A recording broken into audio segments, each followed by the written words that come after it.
Good morning, everybody, and welcome to Getting Started in After Effects.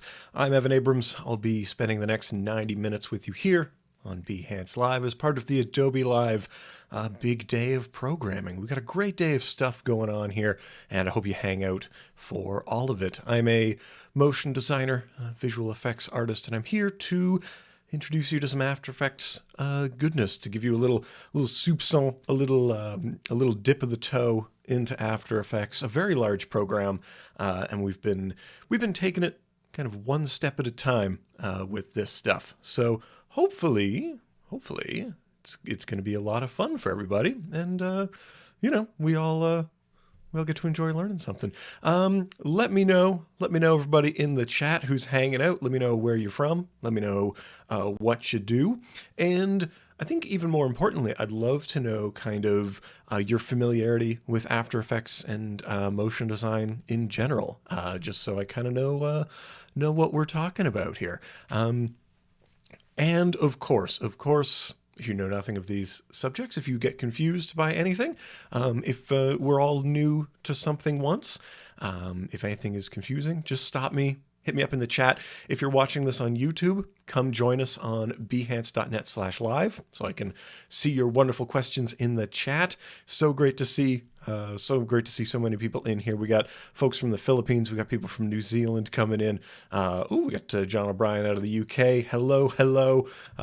There's so many great people in here. So it's great to see so many lovely and talented people coming and hanging out here in the chat. So, like I say, let me know where you're from. We got people from Tokyo, awesome. People from all over the world. So I guess it's morning for the LA crowd, but it's definitely coming into the afternoon and maybe even the evening for some other people. But speaking of time differences and where we're at all around the world, if you hang out with us for the rest of the day here on the Adobe Live program, we have a rich, full schedule of things to get into. I'll be with you here till about 12, till about noon. Then we got Paul Tranny coming up with your Photoshop Daily Creative Challenge. And if you're feeling the motion design, if you are feeling After Effects, if you're into that kind of stuff, definitely come back for Colton Cooker. He's coming up in a couple hours right here. Very talented guy. Love his work. So definitely check him out. He's going to be on working through some stuff. Then we're going to have daily creative challenges. We're going to be talking packaging design and, of course, draw along with Kyle Webster and definitely come in at the end of the day here with Voodoo Val and the design off. I love that program. So definitely hang out. Definitely a lot of great stuff coming in all day long. So today I will be talking about shape layers in After Effects.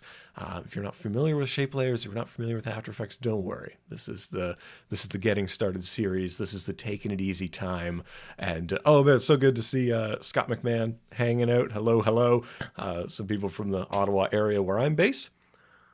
So grab a hot beverage, settle in, and we're gonna get into it. So this is so good. Yeah, let's jump into what we're talking about, what we're doing. And like I said, if you have any questions, hit me up in the chat, stop me. I want to make sure we're all coming along for the journey. And again, if you're watching this on YouTube, then please come and join us on behance.net/live as we get into it. So what we're going to be talking about today, that was a fun transition of my photo, weird. Today, we are going to be talking about shape layers. Now, shape layers are these wonderful little bits of vector graphic information that allow us to have shapes right here in After Effects. So hopefully this will shape your understanding of this program. Tim's in the chat. He's ready for some puns. Always. Don't get me laughing in here. I don't want to laugh tea out of my nose, guys. So what we're talking about with shape layers. Now, if you're not familiar with shape layers, these are vector information. Now, vector graphics as opposed to bitmap graphics, we would say. So video footage is bitmap type graphics, even though they're not .bmps. But vector graphics are just made of math and data. And we can manipulate the properties of them over time to create movement. So Let me give you a little example of what we're talking about. Here's a very nice, simple example of a circle that's actually 2 bits, and it turns into a thing and moves around. Very simple stuff, not a lot going on.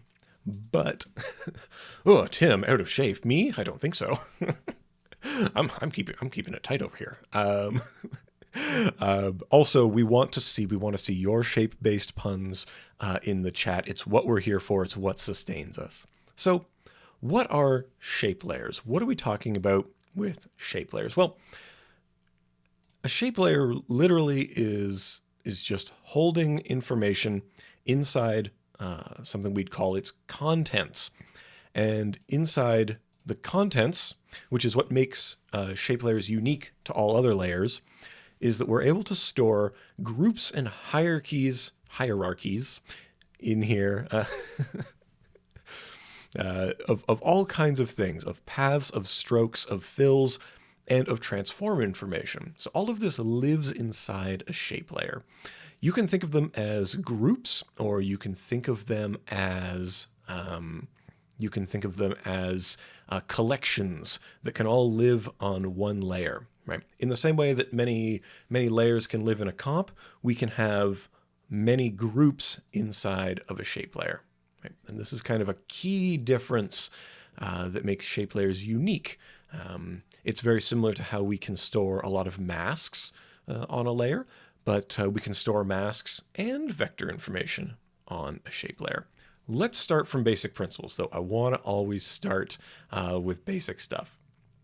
So I'm going to make a new comp, and I'm working in square comps because I'm all about that social media game these days.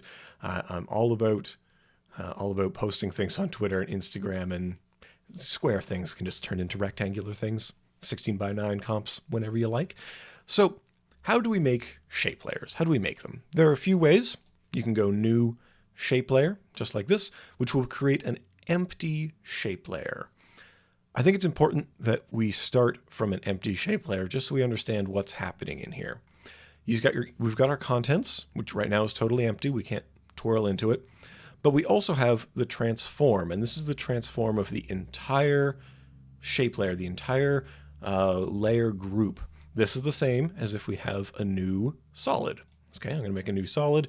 Let's make it, a brilliant off-white here. And if we twirl into that, you'll see it has the same transform properties going on in here. The same things are true of each, but this is the contents, and this is what makes a shape layer unique. So in the shape layer, we can add a group. We could add, which I'll do now, and you can rename groups. You can name these whatever you would like, whatever. Okay. And then notice that we have a second set of transform tools in here. This is where things get a little confusing sometimes. That we can transform this group and we can transform the layer. Interesting. Well, right now there's nothing in here, so we should put some things in there. We should let's just add a rectangle in there, okay? But we still can't see anything, right? Where is the stuff? Where is the rectangle? Well, right now we have rectangle path information, but we're not saying how it should look. This is a vector with no stroke and no fill. So let's go ahead and add a stroke to it. And this stroke, we can pick things like its color. So I don't know, let's go with a nice blue stroke. We can choose that stroke's opacity. We can choose its width. We can choose its caps and its joins. So if you're familiar here with vector graphics as we use them in Illustrator, this is very similar, right? You would notice, oh yes, this is all of our stroke stylings. This is all exactly the same stuff. We can even put dashes on here, but not today. That's a bit too much. We won't go that far. But we can already see that there's a lot that we can adjust about this. This is what we call a parametric path, and I'm mentioning that because there are 2 types of path in here. We have parametric path information. So this rectangle is being defined by a size and a position. Oh, look, it's our 3rd position on here. Whoa, what's going on? And what's so strange about that sometimes is that we have so many positions, position, position, position. And this is what I want to get to early. I want to talk about this early because everything is relative to each other. The position of this path at 0, 0 is relative to the group that we named whatever. And that is relative, that group is relative to the layer it lives in. And then that can be moved around. So everything is relative to everything else in this hierarchy. And it might seem dense and confusing, but at its core, if you don't alter those properties, we don't really have to worry about them. And hello to Amanda hanging out with us here from Australia. Hello, hello. Technically morning in Australia. Thank you so much. Oh, and good evening, Morocco. Sounds so good to see people. We got Williamsburg, Virginia in the house. Awesome. So this is a manual way we might create shape layers. But the most common way we create them is to just go up here to the rectangle tool, or maybe we twirl down and we go into the ellipse tool and we just start clicking, dragging, and drawing, right? It's a very common way to simply make these, and each shape we make is creating a new group inside of a shape layer, and inside each of these groups, it's filled with information, right? And that's all that's happening. So even though this is called ellipse 2, it could be called anything. This could be called anything. So just remember that when you're creating shape layers, although it seems like we're drawing maybe a fixed thing in the world, all we're doing is laying down data. And that data can be modified and changed over time. Here's where things get a little bit confusing, though. If we start clicking and dragging and creating our circles or our rectangles, we have more information in here than you might imagine. You can select any layer and hit UU, and it'll bring up everything that is unique and different about that layer, anything that's deviated from normal. And notice, if you will, that we already have a positional change that has happened. The group of ellipse 1 has been moved to this place because that's where we started to draw it. Okay, so hopefully that makes sense as we start going through this stuff. Now, I don't want to get too bogged down with that specifics. We need to actually make something. So let's do it. Let's make something cool. Let's start with a nice little, maybe a loading bar of some kind, or maybe let's do a little model of the universe. Let's do a little model of some planets. What do you think? Now, this won't be accurate to our solar system, but it is going to be close. So I'm going to start with the ellipse tool. Like we talked about, we can just click and drag. I like to start by just double clicking on it. Now, double clicking on it just creates an ellipse out there in the world, an ellipse group with an ellipse path that happens to be the same size as the composition, where the middle of it lives at 0, 0, origin right in the center, good control of what's going on. Then we can dial in the center of this thing, and we can choose its color. You get your contextual menu up here, and you can change the color of this. And instead of a regular fill, I'm going to change to have a radial gradient fill. Already we're going crazy with this stuff. So you can have flat fills, or you can have a gradient. And the gradient gives us a start and end, a type.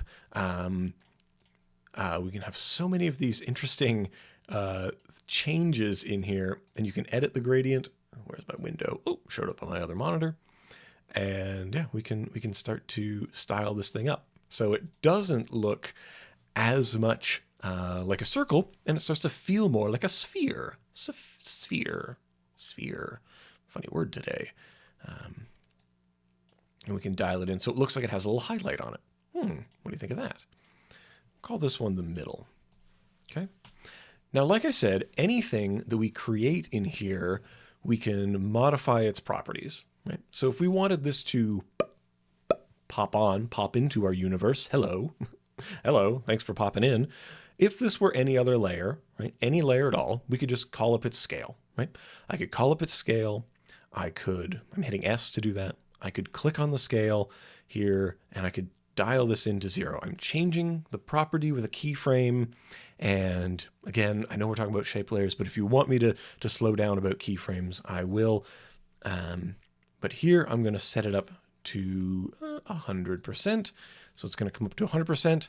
I'm going to easy ease these keyframes, easy ease these keys, so that we end up with this nice, smooth, relaxed thing. But I wanted it to pop on. I wanted it to pop. So what I'm going to do is enter the graph editor. I'm going to enter the value graph. I'm going to drag this handle. I'm going to ease this first handle and drag it up like this. Let me zoom in here so you can really see what's going on with this. I'm dragging these values, the values of the property.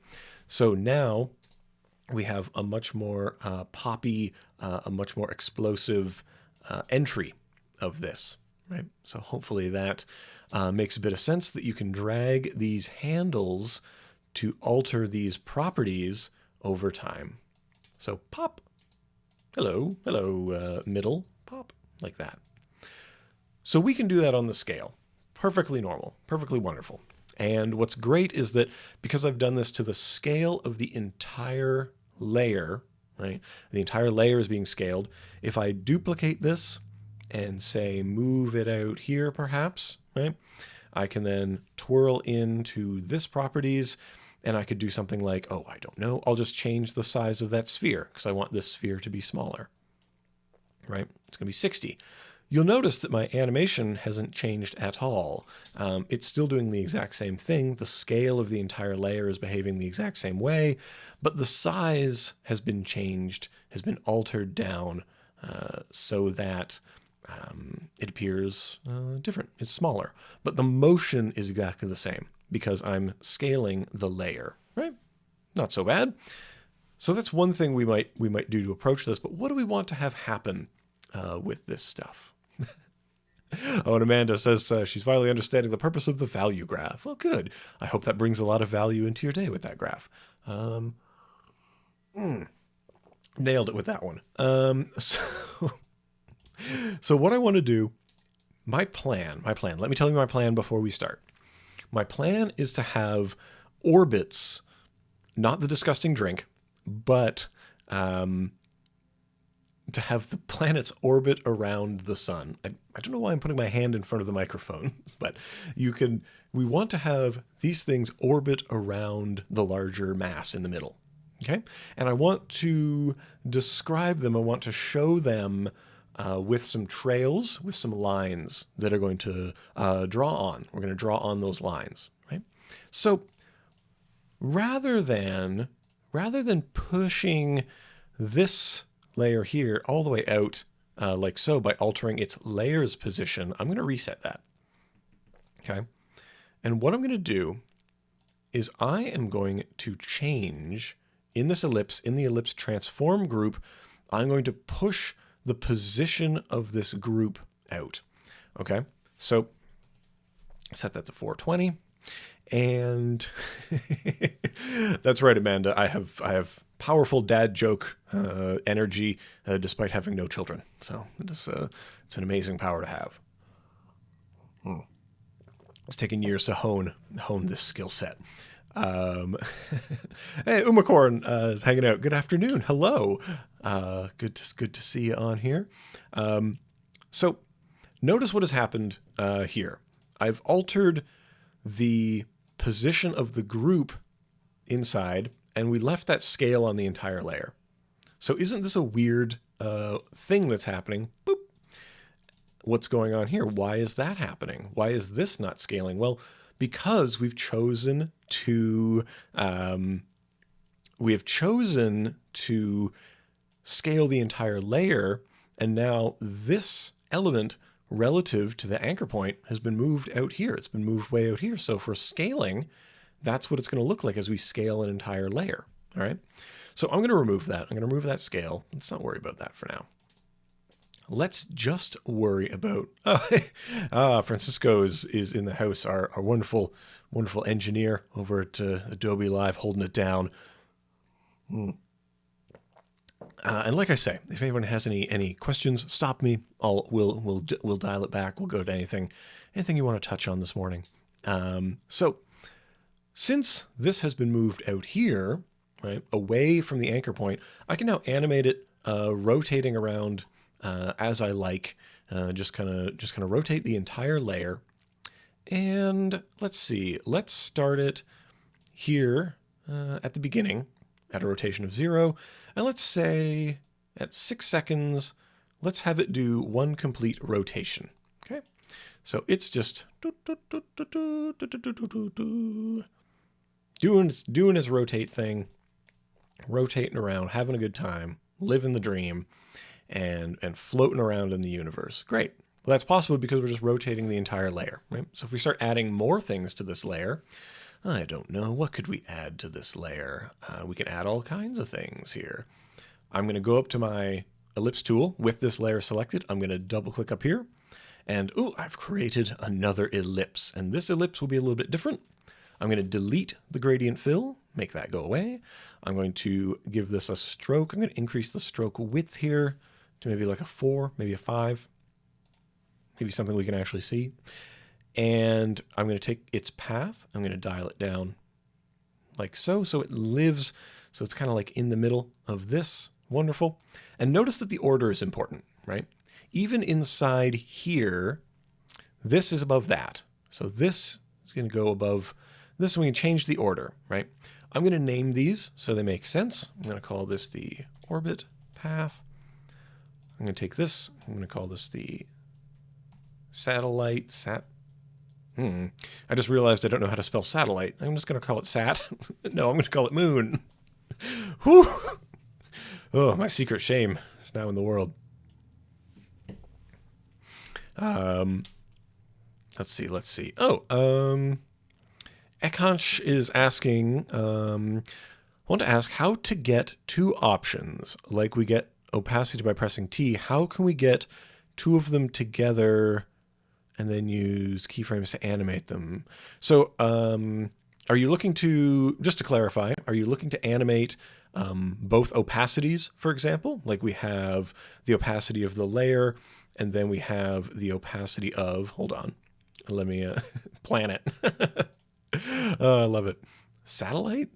I thought something was doubled in there. Anyway, small round thing. So if you want to call up properties and you want to call them up by name, check this out. We can actually call up every property named opacity in here.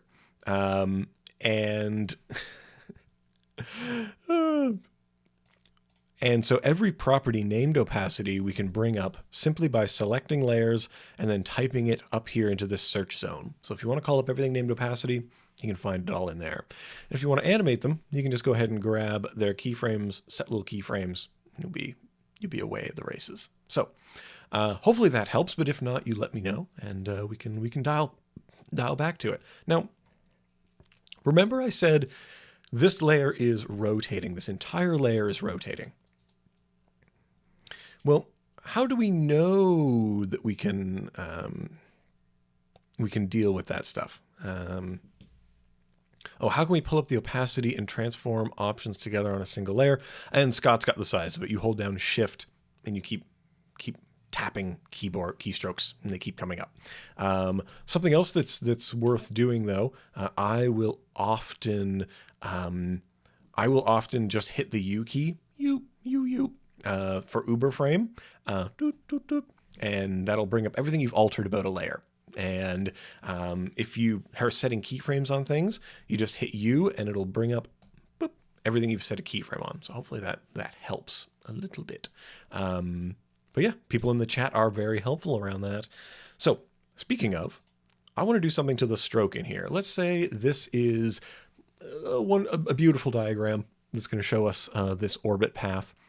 I did say I didn't want to use the dashes, but I'm going to use them now. So in the orbit path, we're going to go into the stroke, and I'm going to add dotted dashed lines in here. I'm going to set the dash up to like 20. And so now you can see that is rotating around the shape, because the entire layer is rotating, right? Not just the elements inside the layer, but the entire layer is rotating, right? So hopefully that illustrates that property. But here's what I wanted. Here's what I really wanted to show, is that we can animate these things on. What we can do here is we can add something new to this. We're going to add a trim paths to this. So if you go over here to this menu that says add, you can add groups, you can add paths, you can add ways to style the path with fill strokes, and then you can add ways to modify things. These wonderful little, there was a tweet recently from Victoria who is talking about the original name of these objects. And I tend to call them modifiers, is what I would say. But check this out. I've added a trim paths on here, and what this can do is that this can, by changing these properties, we can make things come on and off. We can draw them on around like so. So let's do exactly that. Let's keyframe the end here to go wee around like so. See what that looks like. Wee around like that. And then, of course, we can keyframe the start to catch up with the end. Wee around like that. So let's have a look at what that is. Whoosh. Kind of like that. Okay, cool. I'm with you. We can use the offset to determine, to push this along the path whichever way we like. We could do that. We can also flip the path so that it goes in the opposite direction. That's totally possible and fine. So whoosh, it's coming on this way. I'm going to flip it. So it's coming on that way. I'm going to offset it to be like this. So now,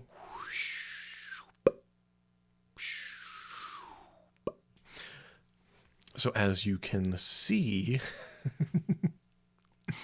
yeah, we get this thing that comes around and then it goes away like this. Ah, how nice is that? Very nice.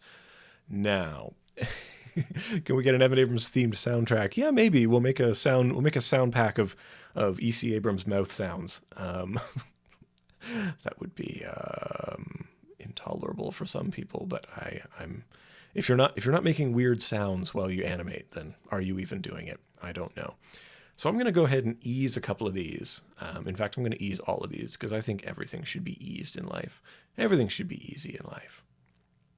And we have this kind of catch-up mechanism that I really like. So I'm going to hit N to set my work area here. And now we're just going to play this back. We're going to see, yeah, it's like a throw and catch kind of thing. It's kind of a fun thing that we're doing here. Yeah, I think these things actually should hand off rather than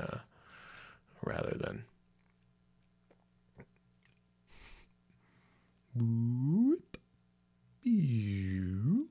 Wonderful. There we go. So now we can move this around. And remember, this continues to rotate around because we're just rotating the layer, right? Because we can combine these movements together. So, of course, the next thing I would want to do is to duplicate this and simply scale the layer down and create more levels of this, right? Duplicate, scale, duplicate, scale. So now we can enjoy even more of this. Whee! Nice. That's really doing it for me. But as you can see, we should probably offset these perhaps, just so that it's not all happening at the same time. We should get some variety in our lives. You want to maintain those principles of easing, of variety. Doom, doom, doom. Ding, ding, ding. There we go. And we've used rotation to power the movement going around, right? And so if I were to start modifying the rotation here, I don't think that would really get me what I want out of this. What I really want to do is have these be at different places because we need some variety. I don't want them all clumped together. That's not really doing it for me. So what can we do that would achieve that? Well, we talked about how everything is grouped, right? So moon, orbit path, everything's grouped. What if I just go ahead and add a new group? How about I just go and make a new group? And I put everything into the new group. And in this group, in this transform of this group, I'm just going to rotate this by 60 degrees. So now it's over there. What do you think of that? So now that has been moved. Nothing about it has been changed so much, but we've encapsulated it in a new group to keep everything nice and organized. I'm going to repeat that process over here so you can see it again. Contents, add a new group, take these objects, stick them in the group, and then on that group, transform, rotate, and let's rotate that negative 60 degrees. So now it's like that. So now we have this kind of loading loop that goes on. Now, I will say that, we would probably want to clean this up and make sure that it's more infinite and varied, so we're not going from a state of total emptiness to a state of total fullness, but maybe that's something that we want. But I hope this gets us into the basics of what we're talking about. There are a few other really interesting factors of shape layers that I really want to touch on. And that is the ability to combine things together. So I want to talk about merge paths. I have to talk about merge paths. If I don't talk about them, then I'll feel like I haven't done my job today. And specifically, let's look at this example.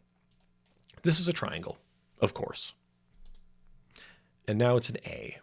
And it's all happening on one shape layer. So what we're doing here is we're just combining shapes inside one layer to produce this look of an A. And all of this can take place inside one shape layer, very streamlined, very simple, morphing from one thing to another, very popular thing to do. And what I love about this, what I love about sticking everything on one single shape layer, is that it allows us to use layer styles, for example, to style this up as we would like, and to have these kind of bevels if you want. And notice how these positive and negative spaces are then treated by something like the bevel, right? That it literally is like holes being punched in this thing, patink, patink, like it's made of metal or something, or something abstract like that. But hopefully that makes sense as to why we would try to combine all of these things onto one shape layer, right? Let's remove that layer style for now. I don't think we need to confuse ourselves with that. But what is happening here? What is happening? Well, in here, like we talked about, I know, Tim, is it even legal to stick it all on one shape layer? I don't even know. And there are certainly different methodologies around shape layers, around organizing things. Bevels are great. You get your bevels in your layer styles. We can get your bevels in effects. But the core of this is in here. This is a group. This is just a group called Polystar.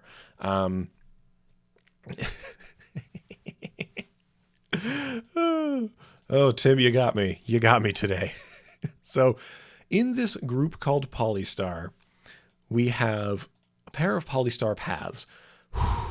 A pair of... We have a pair of... I'm not going to do it. I'm not going to go down that alliteration rabbit hole. But these are parametric paths. They're a pair of Polystar parametric paths. And in your polygon paths, you can choose the number of points that it has. In this case, 3. Triangles have 3 points. Great. And we can alter position, rotation, inner and outer radiuses. Outer radiuses and outer roundnesses. So let's just look at the first one. We can poke out the eye of everything else. Actually, you know what? Let's keep the fill there so we can see things. So in here, we have a triangle. It's not much to write home about, right? And what we're going to do, all it's doing is nothing. This triangle does nothing. And please in the chat, post, let me know your most alliterative phrases that you can string together of parametric paths. So we've got this Polystar 1. It's doing nothing, right?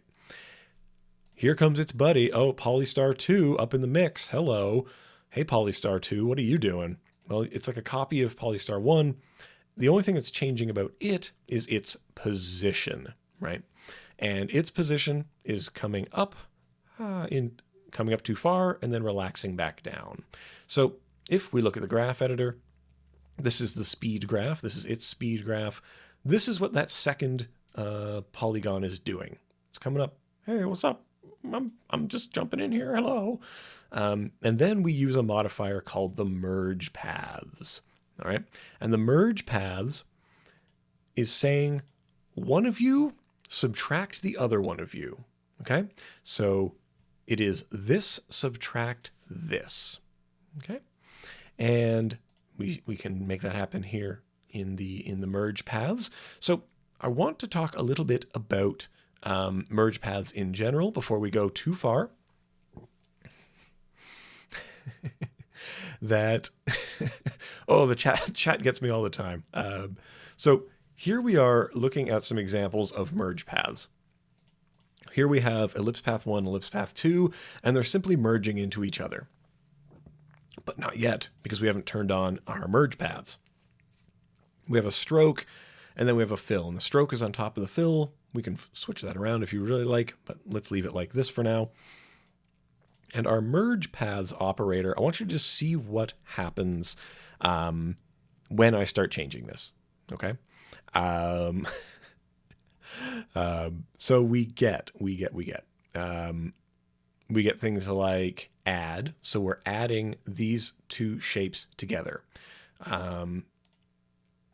So no merge paths are happening, okay? And now we're adding the two of them together. So you can see that the stroke now goes around the entire outside of the thing. Okay, great.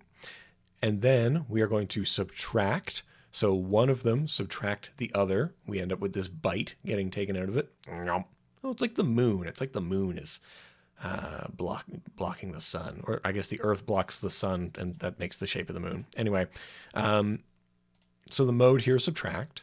Now the mode is intersect. It's where the two of these things intersect each other. Now we're going to go to exclude intersections, so we don't think about that spot in the middle. And you're absolutely right in the chat, Umacorn, this is exactly the same as how the Pathfinder works in Illustrator, but we get to use it in real time in combination with animation. Okay, let's go back here. And like I said, we're using the subtract method to make this happen, right? So you can see how wonderful that is. So what we get here, now I'm going to add in the rectangle path because we need that crossbar or the A. If anybody knows the actual name of that in typography, you let me know.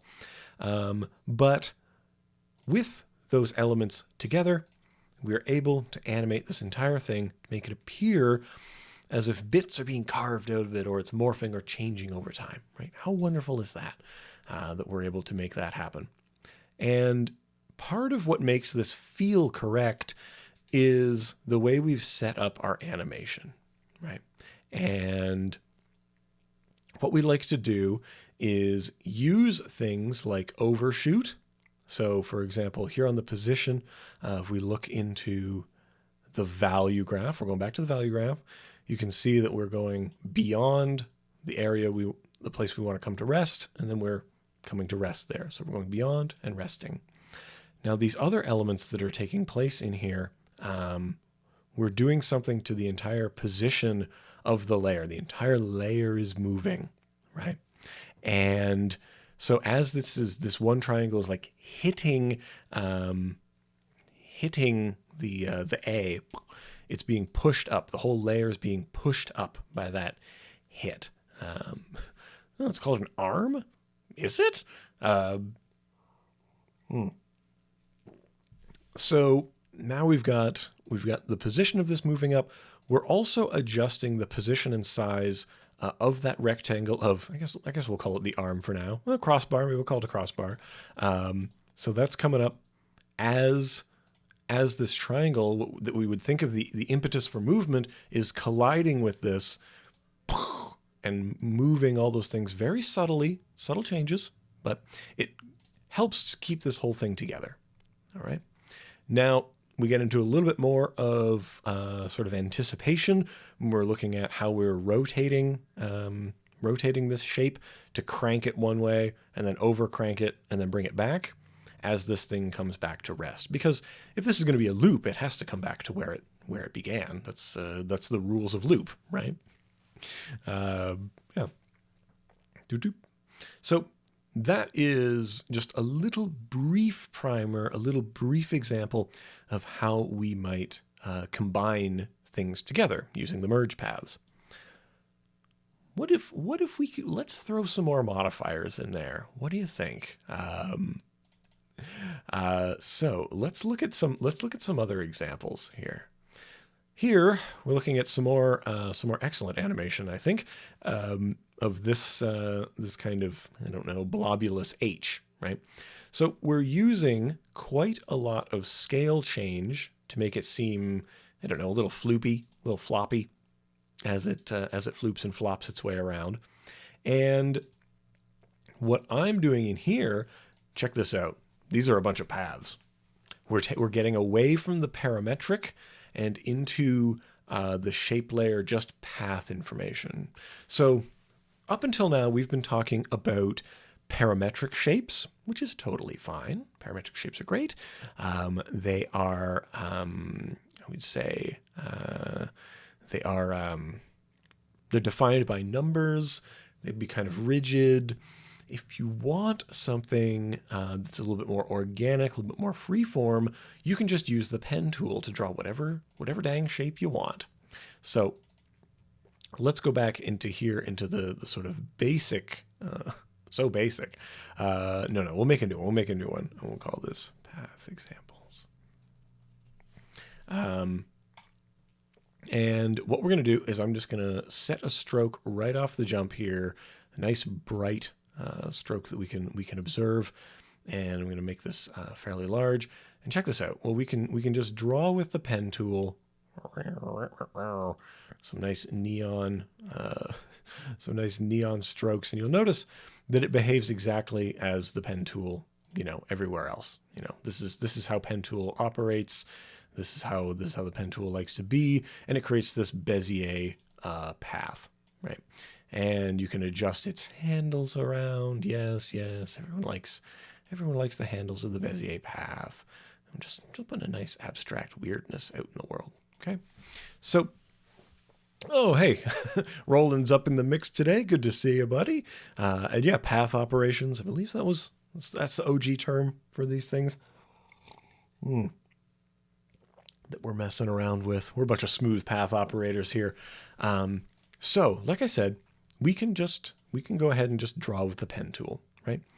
And if you're drawing a lot of paths around here, then we can just go ahead, and if you want to animate this on, you can of course animate this on using the trim paths, as we've said already in this sesh. This is one of those common things that people use to bring artwork on and off, is by keyframing the end here of the path.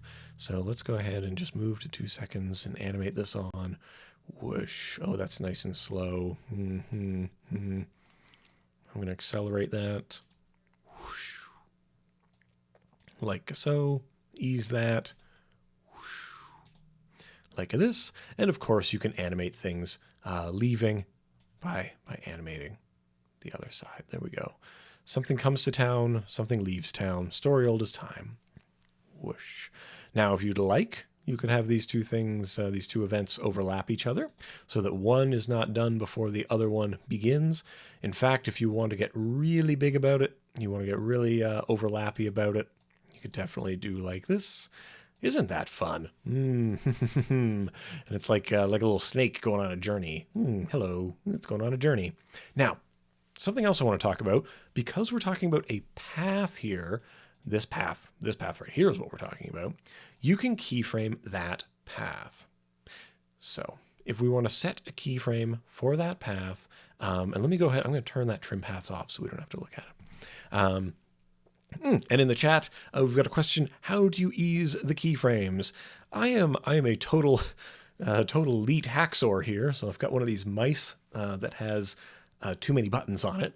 And I'll just hold it up to the camera. You can see this little Logitech beauty. It's a fairly cheap mouse, but it's got extra mouse buttons on it. And this is probably not the best habit for me to be in, when I'm talking a lot on these things. But I've rigged it up to just be the F9 button. Now, the F9 button is what you would use to easy ease things, or you can always right-click Keyframe Assistant, Easy Ease right here, or you can always go Animation, Keyframe Assistant, easy ease. But F9 is your friend. I like to map that to something very close and at hand. I use one of those old-time Mac keyboards, such that, how to say, you need to like hold function to hit the F9, and yeah. That's right, hacksaws, a bunch of hacksaws in here. But yeah, and it's for everything. It's the same way you would ease all things. So any keyframe can be eased in this way. So what I wanted to do was to set a keyframe here on the path itself. So we've been talking about animating, animating the properties, animating numbers, animating values. We can just animate this path because it's a vector path. It's expressed as values, right? Any path is expressed as values. So I've set a keyframe here on the path, and I'm going to move that to the beginning, and I'm going to make another one. Let's say we start relaxing these curves a little bit, and we kind of just drag this. It's not looking great, but hopefully it comes out in the wash.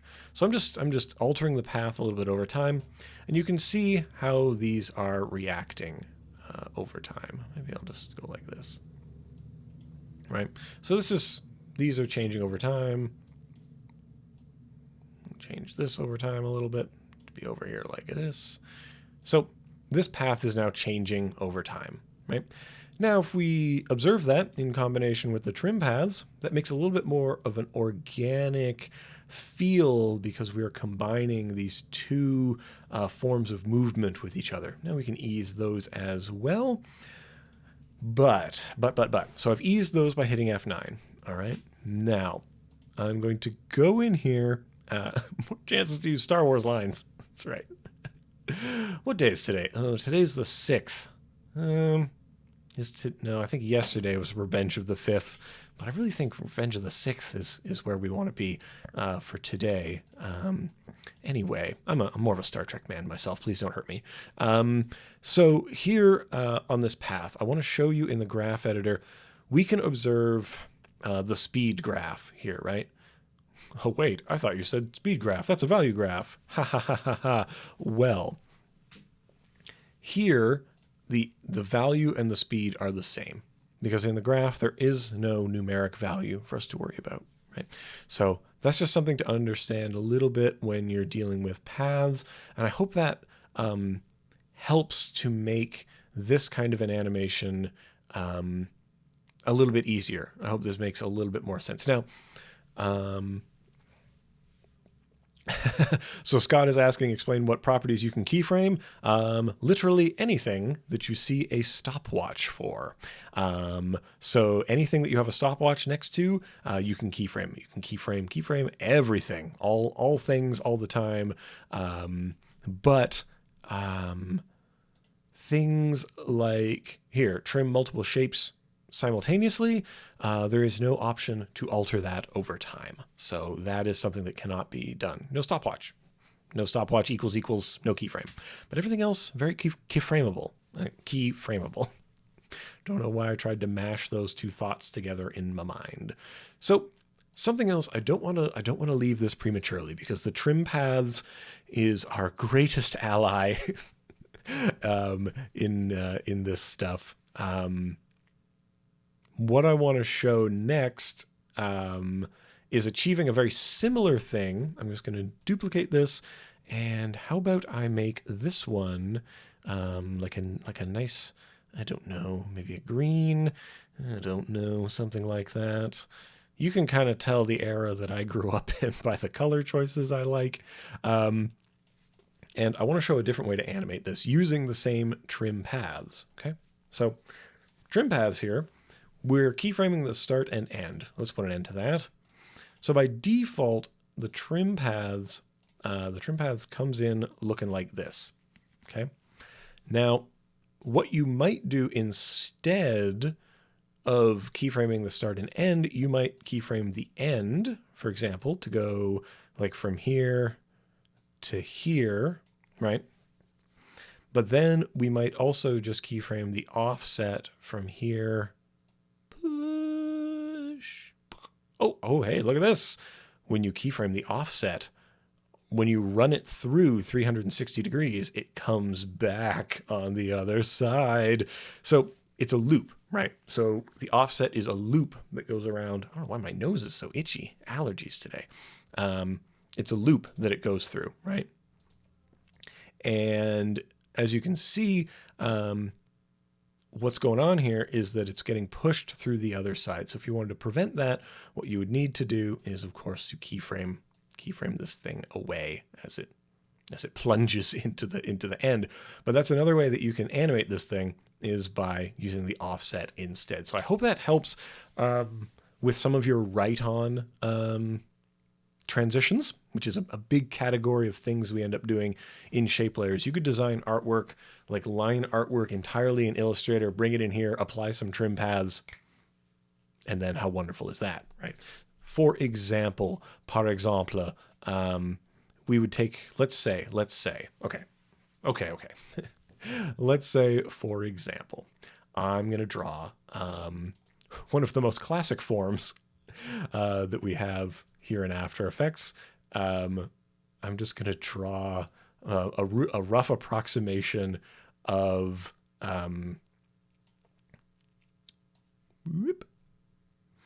the comp button. Now see here, I've drawn all of these on one layer, right? I've drawn all these on one layer, and you'll notice they all have fills and they all have strokes. Let me change their fills a little bit so we can appreciate them a little bit better. Change them to solid fills, please. There we go. So you can see their solid fills taking up space, blocking each other, okay? I'm going to add to this entire situation a trim paths, okay? Because I want you to see what happens. Oh, gross. That's what happens. And that might be what you're into, and that's fine. I'm not into this. But notice what's happening. We're trimming them all simultaneously, for one. And that's what this means. So because we've got all these things in here... Paul Tranny in the house. Hello. Paul Tranny's hanging out in the chat here. He will be up with you soon. So watch this space. As he's got a wonderful creative challenge for you coming up. But so good to see you in the mix, buddy. So yeah, when you trim these things, when you trim this offset, this is what happens, right? And so it's important to kind of know what's going to happen when this goes down, okay? So what I'm going to do first off is I'm going to remove the fills from everything. Phil's gone now. He's gone. He's left the building. And I'm going to style these a little bit. So let's say, you know, classic, classic stuff. That'll stay green, but let's make it a richer green, a little bit more of a greeny green. There we go. And then this guy up here, of course, the classic blue. It's Blue Circle, my old friend. Good to see you again, Blue Circle. Oh yes, so good. So I've removed the fills from them, so now we can see through all these things. Well, Paul, if you were watching the stream all day, I would have to be speaking all day, and my voice would be destroyed. Phil Connor? Oh my goodness. People in the future, as you watch this back, you're missing one of the greatest things of the world. Which is a hilarious chat that gets all of the jokes. So we're keyframing the end to, at 2 seconds, be all the way on, so that everything's getting trimmed on, right? And they're all getting drawn at once because we've chosen simultaneously. We could change that to individually, though. And now what's happening is 1, 2, 3. And doesn't that just feel like old time Sesame Street, right? Now, here's something that's kind of important to think about, is that if we eased this, the thing we're easing is the change in value, right? We're easing the change in value from 0 to 100, which means each individual shape itself is not being eased, right? And so that's why the point of maximum acceleration, maximum drawing here in the middle, which we can observe looking at this curve, it causes the square to be drawn on faster than the other things. That doesn't seem fair. So here's what I like to do. I like to scrub through, and let's try to divide this sort of into thirds, right? Let's go here and I want to scrub. I hold down Command. You would hold Ctrl if you're on a PC here, and just scrub until the green is complete, but the red has not yet started. And I'm going to set a keyframe of that. And now I'm going to find another spot, and I'm going to scrub to where the blue has not yet started and the red is kind of done. So somewhere around there. And these are going to be eased markers. Now think of them as little markers. So now, shoom, shoom. So now each one of them is 1, 2, 3. Individually has a little bit more rhythm, ba-ba, ba-ba, ba-ba, as opposed to rushing through all of them. Ba-ba, ba-ba, ba-ba. Now you might take these. What I would recommend is not letting them touch the 0 bar is made of lava kind of thing. I like to bring up their keyframe velocity, which you can do by double-clicking on anything you find in the timeline here. I lock them all to continuous. Continuous just means that the in and out speed is going to be the same. And then I like to bring them off the floor. Get off the floor. Oh, it's dirty down there. Just so that we don't reach 0 velocity at these moments. And then I like to just smooth their transitions. That's what we want to smooth. Whoosh, whoosh, whoosh. There we go. Now, Tim is saying that he doesn't want no scrubs. And as you know, a scrub is also known as a buster. You find them typically hanging out of the passenger side of their best friend's ride, trying to holler at you all the time. But no, I don't want no scrubs. That's one of my karaoke go-tos, by the way. So here's what we got to do. I've talked a little bit about paths now, and we've talked a little bit about how we would, and Paula says, scrubs, yes. Morning math, no. It's good. It warms up the brain. It's all good. So we talked a little bit about path animation, and this H here, is animating from this form to this form entirely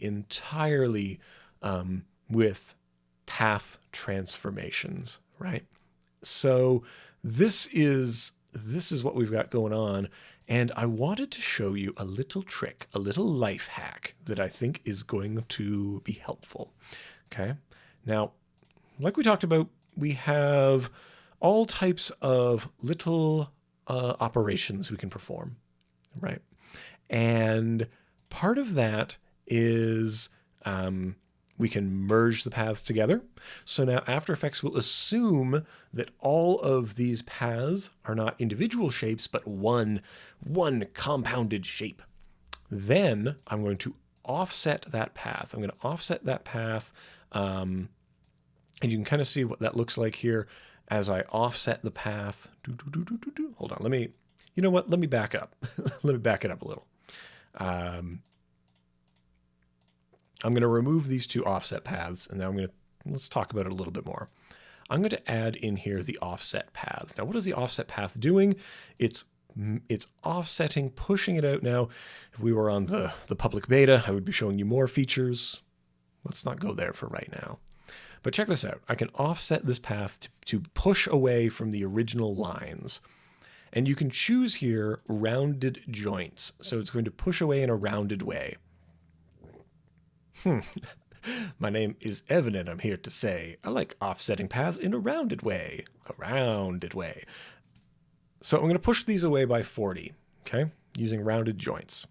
And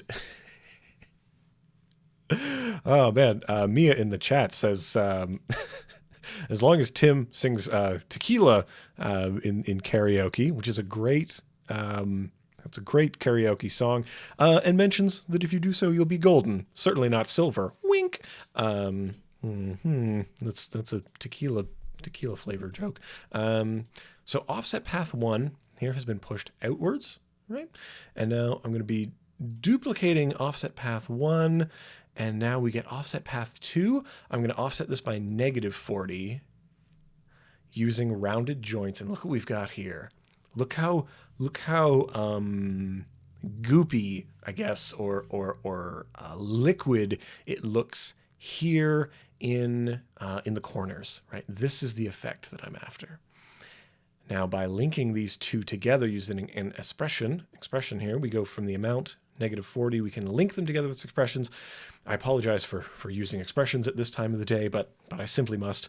And I'm going to multiply this by -1 so that as one increases, the other one is always decreasing. And look at this liquid goopy nonsense. How great is that? So as these things move apart, they seem to be like a little bit stuck to each other. And so I can just dial this up. I'm going to just dial this up a little bit to be kind of like this. And then I'm going to keyframe that so that as it expands out, and this is going to come down to 0. And so let's have a look at that. Like that. I'm going to ease it's out. Look at that. Look at that. It's like it's made of liquid paper, I guess. So there we go. So now this is how we get that nice little liquid filling, I guess, on the H here. So this is just a pair of offsets, one pushing away, one pulling together, rounded corners. So good, so tasty as this pulls apart. So hopefully that can help. Just remember the operations here are merge paths so that After Effects pretends that all of these things are the same, that they're all one contiguous group, then offset away, then offset together, and that's it. That's all there is to it. It's that easy, folks.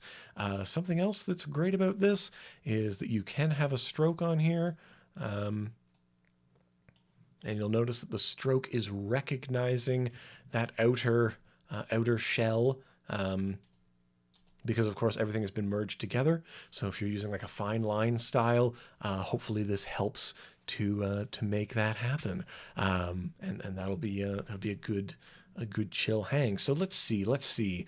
I know we've got about another 20 minutes or so together here. I would ask anyone in the chat, if you're hanging out, and especially if you're hanging out in the chat on YouTube, you come and join us here on behance.net/live to hang out with us so we can see your questions. I'd love to know any particular challenges that you're having with shape layers, any particular troubles, anything you're particularly trying to accomplish while you think about those. And there is a 1-minute delay or so, or maybe 30 seconds, something like that, before people hear my words come into their computers. I want to show some depth. I know I'm not a very deep person, but I want to try to show that on here. And so I'm going to say here, let's go depth, attempt.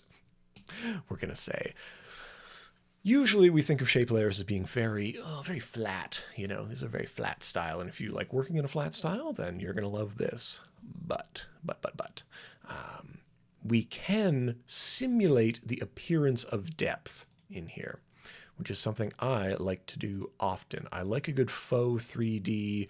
I like to fake the third dimension as often as possible, because that's how I live my life all day, every day.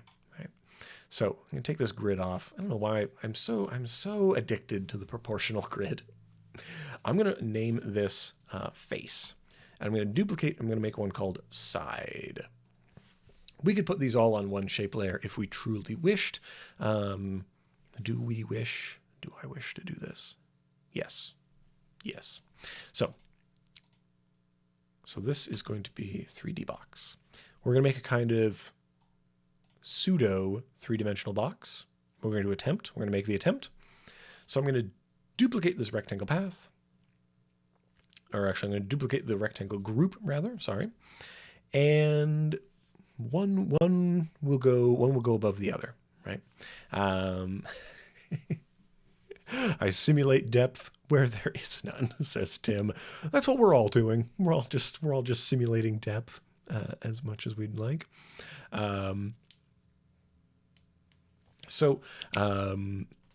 Lloyd is asking if I speak French. Un petit peu. I'm a Canadian, so we speak some French, most of us. Took French until grade 9. My French is not good.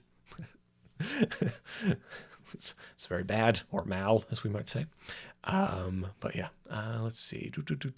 Oh, Amanda's asking, how do you morph multiple shape paths in the same how do you morph multiple shape paths in the same shape? Not quite what you did before. The process was different, and when rotating them, it would mess up. Yes. So, Amanda, when we are rotating shape paths, ooh, I like this. I like this question. I'm going to abandon that thing I was doing and just talk about this question. Rotate paths. So I think if I'm hearing you correctly, right? We've got a path, okay? And oh, that's a parametric path. Pro tip: right-click, convert to Bezier path. Just like that. Stopped in grade 9. So, and we want to rotate this, right? If we were to rotate this, we might set a keyframe. We move ahead and we select these and we grab them, and we're going to rotate them using the free transform tool, right? So that's not exactly what we wanted, right? So let me just draw a line and we'll see what happens, what we're actually looking at, okay? So this might illustrate what's happening. That when you rotate a path, it takes the shortest distance because these two keyframes are just states. They're states of the path.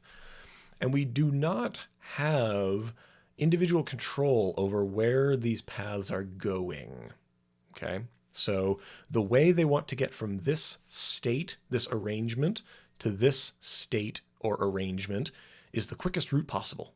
They don't care. It doesn't care. It's not going to do any nuanced turning, curving, whatever. It doesn't want to do that. It wants to go the quickest way from this to this. Now, if you want individual path point control, I have a tip for you. We're going to go window. We are going to go into, don't mind all of my scripts in here. sorry. Create nulls from path should be on all of your machines because it comes bundled. Give that a little click. Boop. Ooh, the window's over here. And you get this little dialog box. Now, with a path selected, we can say points follow nulls. Give it a big click. That's right, Amanda, the path of least resistance. That's how paths do it. Loving it. So what we end up here is now we have individual point control. And we can now command each of the points independently. All right. So what does that mean? Well, we can choose the way we get from one place to another. So I'm going to set a keyframe here, and I don't know, let's just start moving them around. Oops. So what we might do, I'm going to try to what's the move here? That's what I wanted to do. Okay, I'm going to do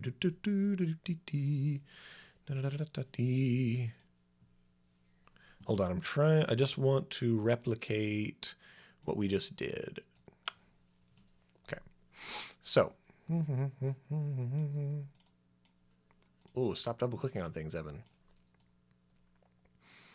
What are you nervous about? Why are you double clicking, buddy? Here we go. Move this here. And we're gonna move this. I mean, we're gonna approximate it. I'm not gonna do a good job of it. I'm gonna do a bad job of it. Okay. So this is what was happening, right? This is what was happening before, is that each of these bits was taking the quickest path to get where it wanted to go. But now that we've linked them up, now that we've linked these bad boys up, we now have independent path control of all of them, right? So if I would like, for example, the journey to be more like that, now it's doing my bidding because I am now in complete control of how each of the points will go and how they'll get from one place to another. I'm real master of the universe stuff over here. Okay, so now I can do stuff like that. So kind of weird. Which is weird and strange, but we can definitely do that. And Paul is asking, am I holding Command or Control? Yeah, that's how I do. That's how we do my snapping. That's how we make things. That's how we make things snap to each other. I think you'll find that this animation station is quite operational when your friends arrive, and having independent control over space and time can be very helpful, right? And we can go in here. We can now massage all of these points to have their own unique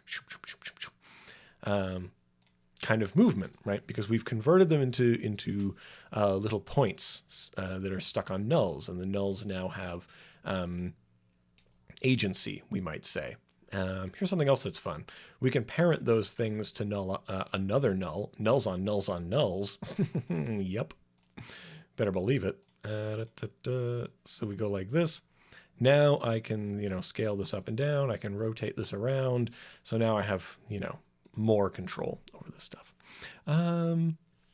So Amanda's asking, changing from one shape to another, right? Well, I tend to think about morphing from one shape to another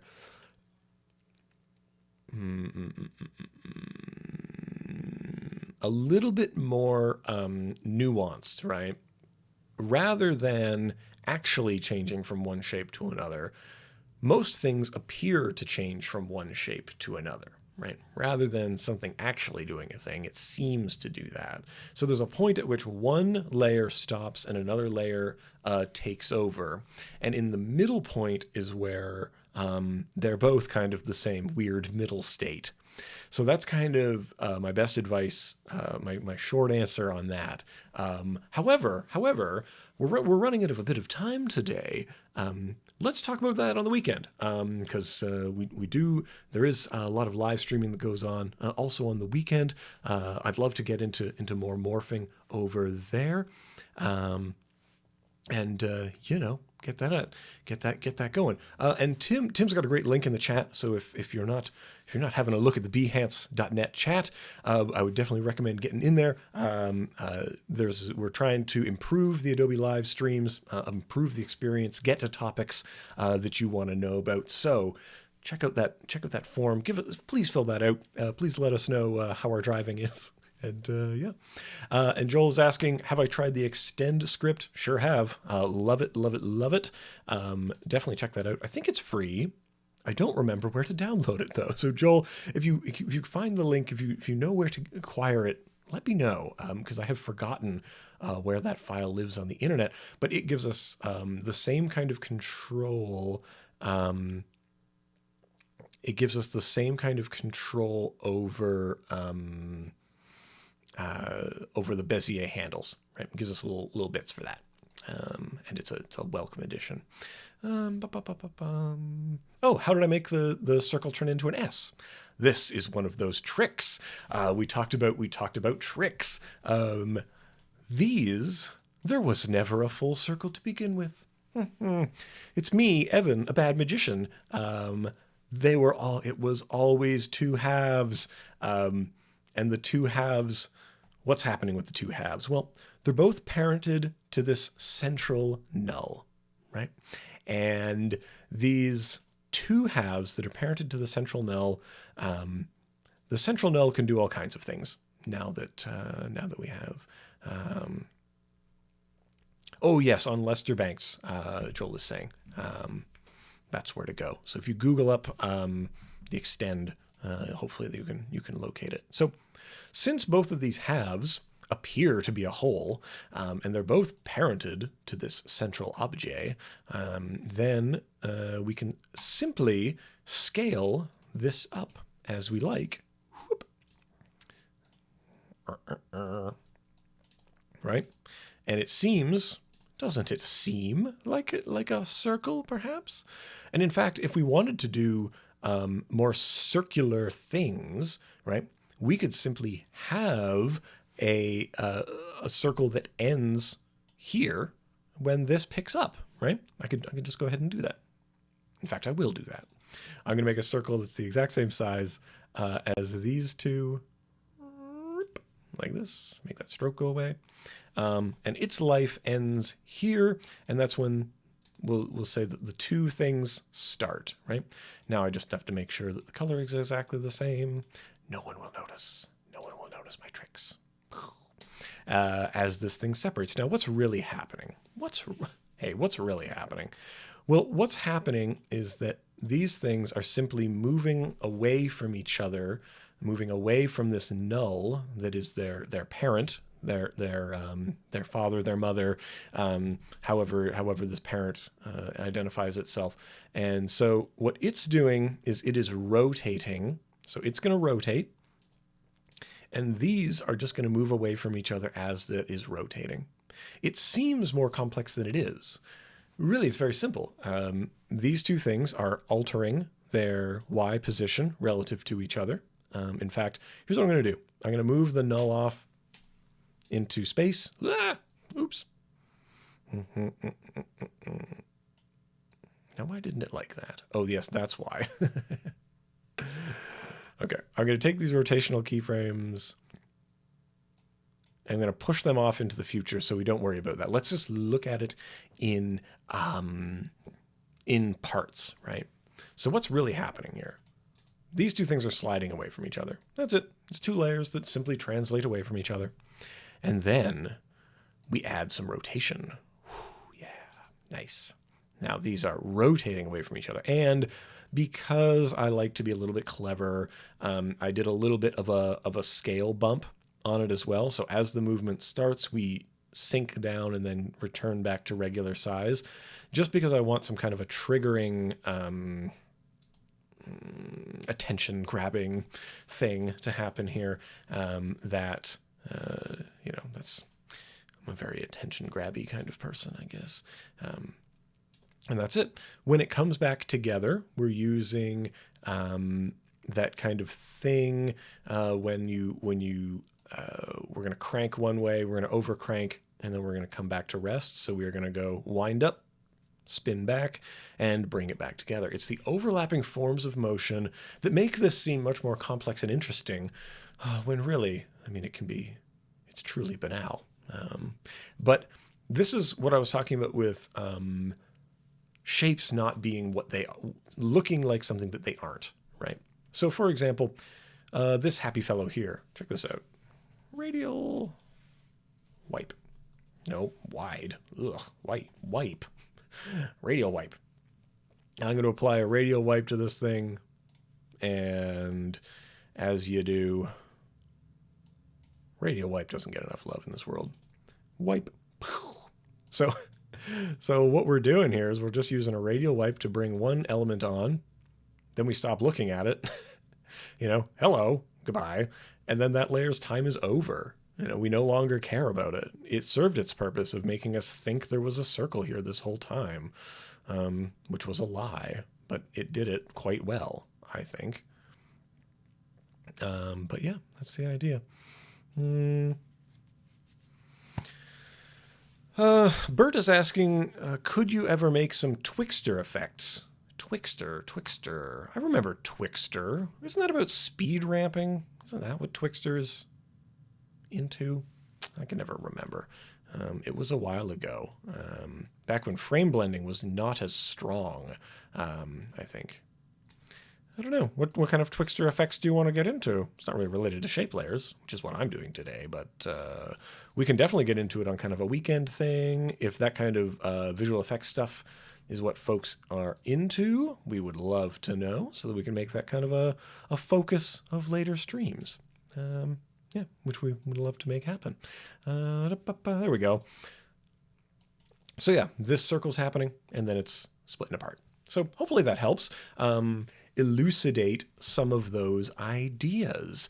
What were some of the other things that I was doing? Oh, we've run out of time, and I haven't even talked about one of my favorite things. It's the repeater grid. I love the repeater grid.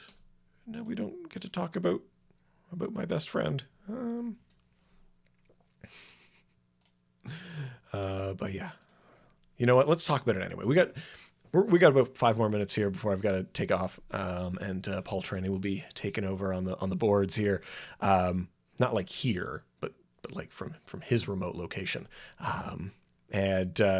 So repeaters. Oh, got to talk about these repeaters. Here is a little thing. Boop, burp, beep. Right? What's happening? What is this? What is this little thing? Well, this is just a little rectangle.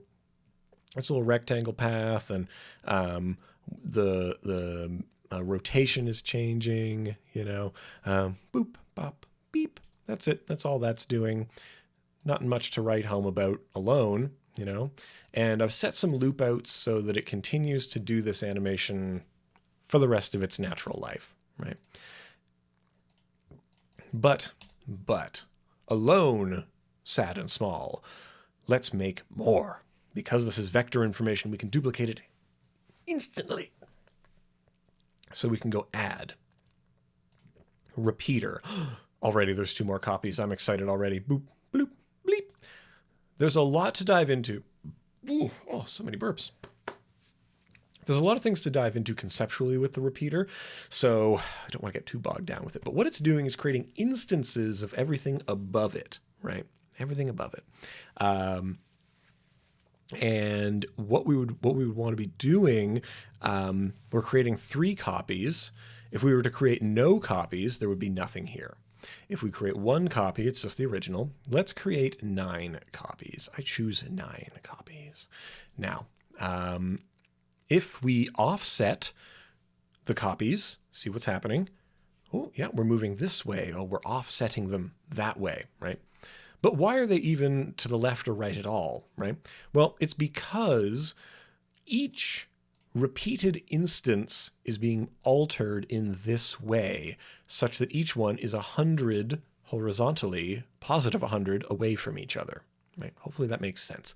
There are many fine tutorials about this. If you drop on by the E.C. Abrams tutorial channel on YouTube, I talk about repeaters ad nauseum over there, because they are one of my favorite things. But you can do some very interesting things with the repeaters, such as altering their scale and such over time. But let's not do that. But we can create a line, then we can duplicate this again to create, to repeat the repeaters.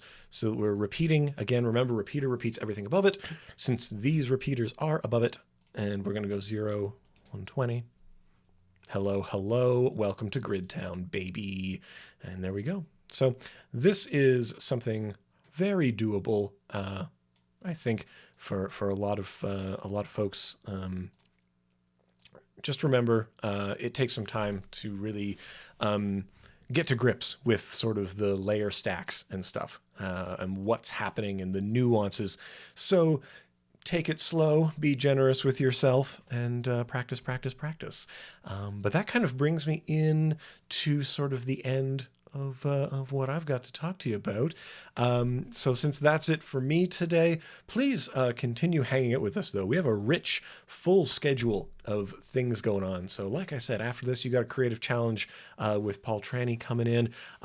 Something else I would recommend, hang out to see Colton Cooker coming up, or Cooker, depending on the origin of that last name.